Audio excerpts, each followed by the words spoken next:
আলু পটলটাকে একটু ভেজে নিয়েছি। জিরে ফোড়ন দিয়ে ভাজা হলে কাশ্মীরি মির্চ, এমনি লঙ্কা, আদা বাটা, ধনের গুঁড়ো, একটা টমেটো, নুন দিয়ে ভালো করে কষিয়ে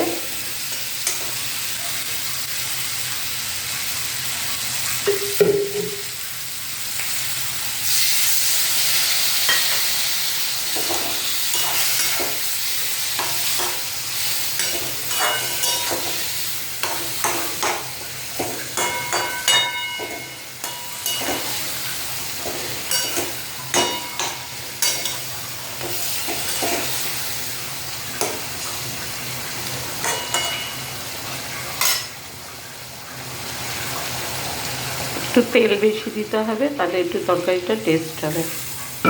নামানোর সময় একটু ঘি দিয়ে আর একটু মিষ্টি দিয়ে নামিয়ে ফেলি।